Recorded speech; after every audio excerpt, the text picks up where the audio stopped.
I can't say that our decision to adopt Michael was driven by anything other than our desire to be parents.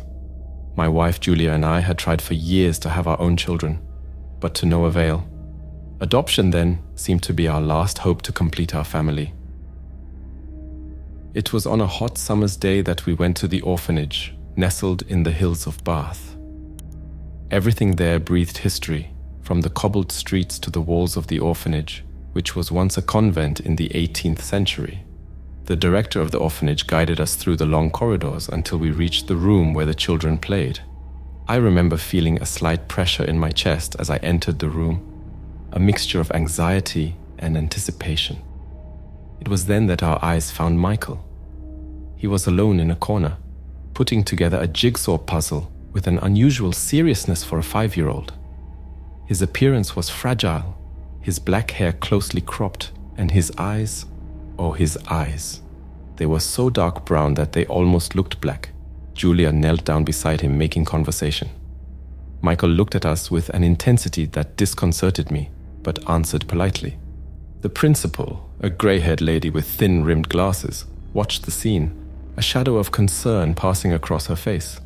She mentioned, almost as if she didn't want to say anything, that Michael was a special boy who needed a lot of love and patience. We didn't understand at the time, but there was a weight to her words that we would only come to understand later. We decided that very day that he would be our son. The adoption was surprisingly quick, almost as if fate was hurrying us along.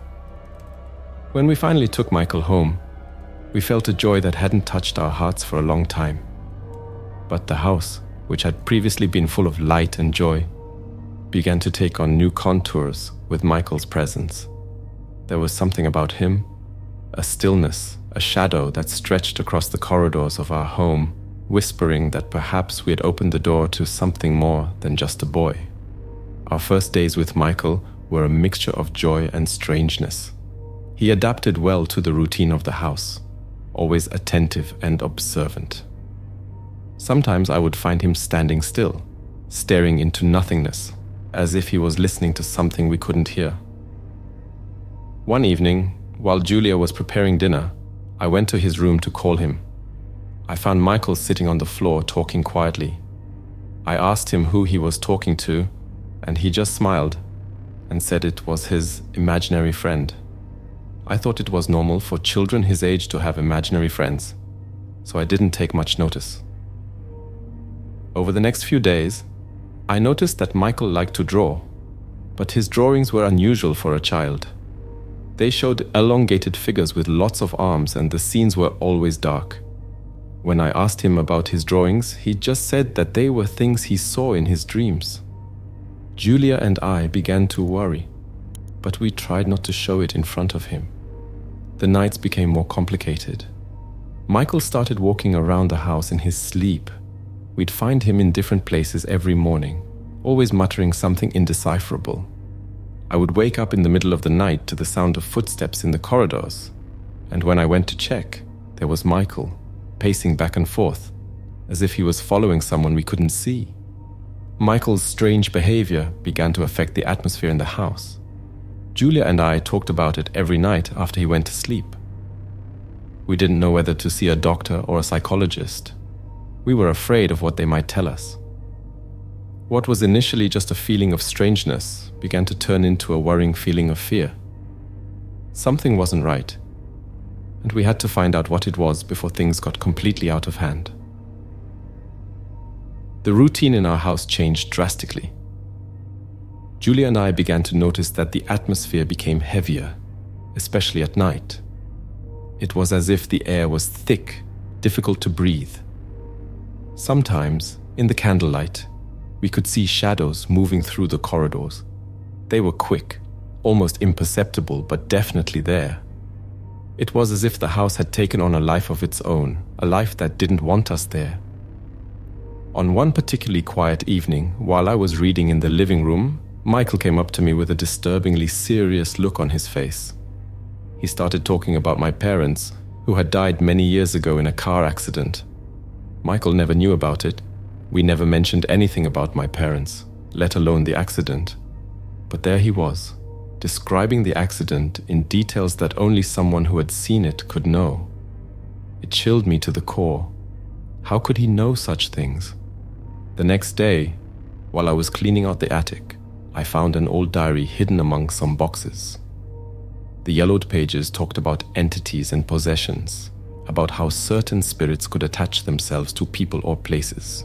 The diary belonged to a former resident of the house, who apparently had experiences with the occult.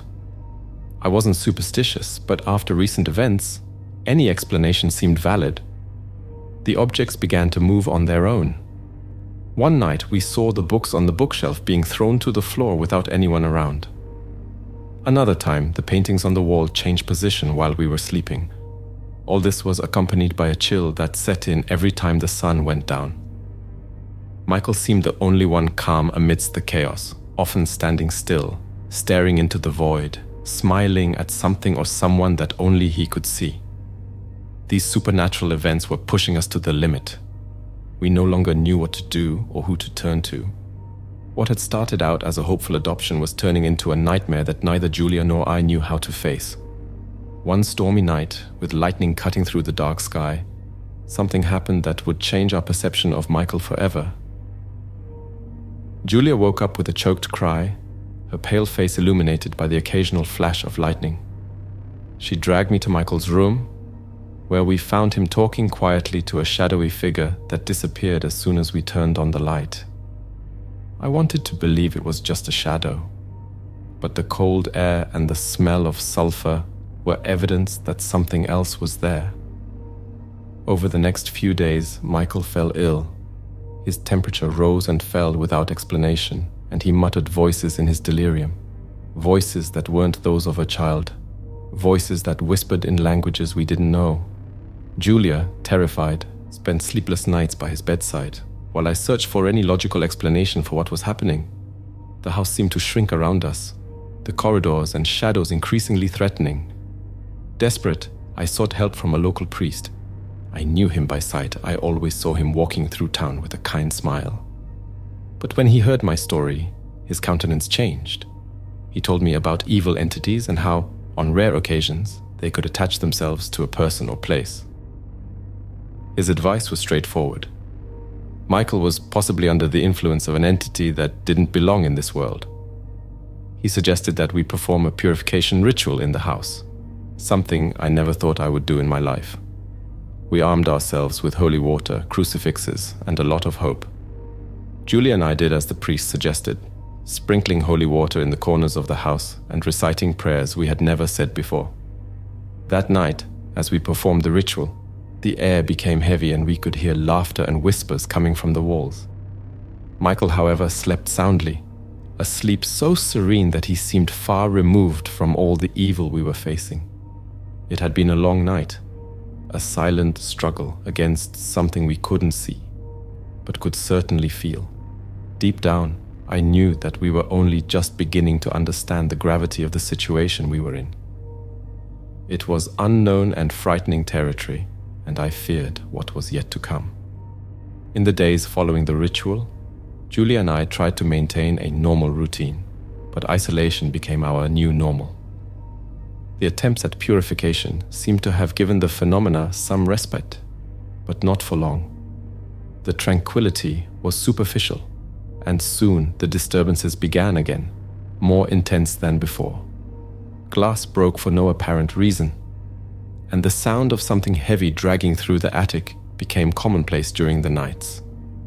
We shut ourselves up in our house more and more, trying to protect Michael and ourselves from whatever it was we had awakened. During this period, Michael's behavior became even more erratic.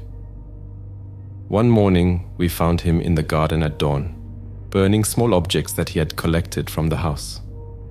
He didn't speak, just performed his rituals silently, as if he were in a trance. Julia, exhausted and shaken, spent hours watching him from the window, afraid to approach him. The boy we had adopted seemed to be losing himself, or perhaps revealing a face that had always been there, hidden in the shadows of his troubled mind. The situation was affecting Julia deeply. I saw the sparkle in her eyes fade day by day. She began to have frequent nightmares, waking up in the middle of the night screaming, covered in sweat. In her words, she saw Michael in her dreams, but not as we knew him. He was surrounded by shadows, with eyes that shone with an unnatural light. Julia feared sleep, and the lack of rest was beginning to deteriorate her mental health. Our social isolation became complete. Friends and family stopped visiting, intimidated by the rumors circulating around town about our house and our behavior. No one wanted to get involved with what they didn't understand. We were alone, fighting a battle we didn't know how to win. With each passing day, the evil presence seemed to grow stronger, feeding on the fear and hopelessness that invaded our home. This phase of our lives was marked by a loneliness and terror that I never thought possible. Every shadow seemed to hide a danger, every whisper in the house a warning.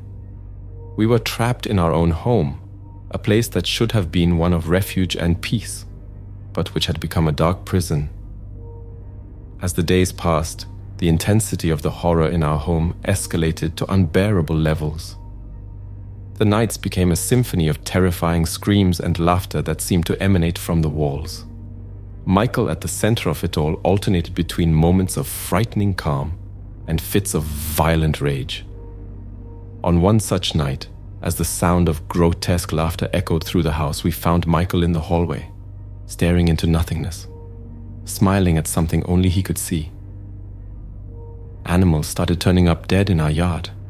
The first time I saw a dead bird at the foot of the old tree, I thought it was an accident, maybe a fall. But then there were others, small mammals, each disposed of in a ritualistic way. Michael denied any involvement, but one morning I found him at dawn. His hands dyed with fresh blood, with no expression of guilt or fear on his face. He just looked at me as if he expected me to understand his actions. The most disturbing phenomenon was the darkness that settled over our house during the day. The windows, even unlocked and clear, didn't allow any sunlight in. We lived in a constant twilight, a dim light that barely allowed us to see each other. In those moments, the feeling of claustrophobia was almost tangible, a pressure we didn't know how to relieve. In an act of desperation, I tried to confront Michael. Over a silent dinner, I asked him about the voices, the animals, the darkness. His response was a coldness that sent a chill down my spine. He spoke in a voice that wasn't his own, a deep, reverberating voice that seemed to come from another time or world. He warned us, in threatening words, that there was no escape, that he was beyond our reach and control. Julia, upon hearing this, ran out of the room sobbing, while I stood paralyzed, trying to understand how our lives had come to this point. We were on edge, every shadow and sound sending us into a constant state of alert. The house, once full of laughter and plans for the future, was now a battlefield where we were fighting for our sanity and safety. The tension in our house reached a critical point one night when Julia was attacked. We were trying to sleep, despite the constant fear, when we heard a noise coming from Michael's room. Julia, ever the worried mother, went to check if he was all right. What happened next was a blur of screams and confusion. I ran into the room and saw Michael, with a force that didn't seem natural, pushing Julia against the wall. His hands were on her neck and his eyes. Those were not the eyes of a boy. They shone with an evil light. With a lot of effort, I managed to get Michael away from Julia. She was frightened, with red marks on her neck. Michael, for his part, began to speak in a language we had never heard, his words sounding like an echo from another world. The lights flickered as he spoke, and objects around the room began to levitate, spinning in the air as if caught in an invisible tornado. That night, the presence in the house manifested itself completely. A deep, frightening voice resounded through every room, threatening us with words of despair and pain. "You will never be safe," the voice said, while shadows danced on the walls, forming grotesque figures. Julia and I hugged each other on the floor, feeling the house shake with the force of the entity we had inadvertently welcomed. The situation seemed beyond our ability to control. The next day, exhausted and desperate, We called the police. They came, listened to our stories, and saw the marks on Julia's body. However, they attributed everything to domestic disturbances, unable to accept the supernatural truth we were telling them. As soon as they left, the manifestations began again, as if the entity was amused by our misfortune. These events marked the beginning of an even darker period in our lives. We were trapped in a cycle of fear and violence, not knowing how to protect ourselves or Michael, the boy we had brought into our home with so much love, and who was now proving to be the catalyst for unimaginable terror. After the pointless police visit, I felt we needed to better understand what was going on. I began to investigate the history of the orphanage where Michael came from and any connection he might have with supernatural phenomena. I discovered that the orphanage was built on the ruins of an old church that was the scene of many rituals considered heretical by the local church. Further digging into old records revealed that the entity that may have been linked to Michael had a history of documented possessions going back centuries in the region. I also delved deeper into the records in the attic, where I found mentions of missing children over the years, all adopted from the same orphanage. These children seemed to share reports of strange and violent behavior, very similar to what we were experiencing with Michael. It was clear that we weren't just dealing with a problem child, but something much older and more dangerous. As I read through these files, each story seemed to echo our own experience. I discovered that a group of priests had tried to exorcise the entity in the past, but failed, resulting in a tragedy that led to the closure of the original church. Learning this information was terrifying, but also enlightening. I began to understand that our struggle was not just our own, but part of an older battle between good and evil. Armed with this new knowledge, I realized that we needed expert help if we were to have any hope of saving Michael, and possibly ourselves. The decision to call in an exorcist was a difficult one, as it meant fully admitting that we had entered a world that had previously only existed in horror stories. However, there was no other option. I contacted an exorcist recommended by records I found in the old diary, someone who understood the depth and seriousness of the situation we were in. The exorcist's arrival was a moment of hope mixed with profound terror. He was a soft-spoken man, but his eyes revealed years of facing horrors that most people only know in nightmares. Before starting the exorcism, he prepared us, explaining that it could be dangerous and that we should be ready for any eventuality. His presence brought a strange calm, a sign that we might finally be on the way to resolving this horrible situation. The exorcism began at dusk. The exorcist positioned Michael in the center of the room with sacred symbols around him and began to recite prayers in Latin. The air became heavy, almost as if we could feel evil moving around. Michael began to react violently, shouting and speaking in voices that were not his own. It was as if a battle was being fought inside him, a fight for his soul. As the exorcism progressed, even more violent and frightening phenomena began to occur. Objects flew around the room, windows rattled without wind, and a dark shadow seemed to dance across the walls, forming menacing images. The exorcist continued his prayers, unwavering, even though he was clearly being challenged by a powerful evil force. The climax of the exorcism was both frightening and dramatic. Michael, or the entity that inhabited him, spoke directly to us, his voice resonating throughout the house. House. The words were threats and curses trying to drive us away. But the exorcist didn't give in. With a final effort, he concluded the rite, pouring holy water on Michael while proclaiming the victory of light over darkness. Michael fainted, and for a moment there was absolute silence, as if the house breathed a sigh of relief. However, the peace was short-lived. The exorcist, visibly weakened and wounded by something invisible during the confrontation, warned us that the entity was strong and could return. He had to leave our house hurriedly, taken for medical attention due to the wounds he had suffered. leaving us with a feeling of uncertainty as to whether the evil had really been banished. After the exorcist's departure, the tension in our house never really dissipated. Julia and I watched Michael constantly, fearing that at any moment the entity might reassert its control over him. The following days were marked by a tense calm, where every shadow and sound was cause for alarm. We didn't know if the exorcism had been totally successful, or if we were just in a temporary lull before the storm. Our constant vigilance revealed that, although less intense, some strange phenomena persisted. Small objects still moved on their own, and sometimes in the middle of the night we heard whispers coming from Michael's room. He seemed calmer, but his eyes occasionally showed a glint that was not at all natural. Doubts about his complete recovery kept us awake at night, pondering whether we should try another exorcism or seek another form of help. One night, as the house slept under a new moon, an overwhelming presence woke us up. The air was charged, and a suffocating oppression gripped the room. Michael was standing in the hallway, staring at us with an intensity that chilled the blood. Without a word, he turned and walked back to his room, leaving a trail of cold behind him. It was a reminder that the entity was still there, lurking in the shadows, perhaps waiting for the right moment to emerge again.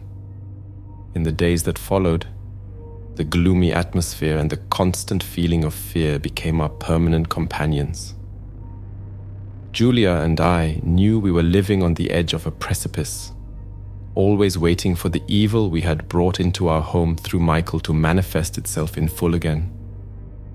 The life we had dreamed of when we adopted Michael turned into a continuous nightmare from which we could see no escape. And so we lived, day after day, with the shadow of an unspeakable terror hanging over our family. The struggle may have had its moments of relief, but the war, we feared, was far from over.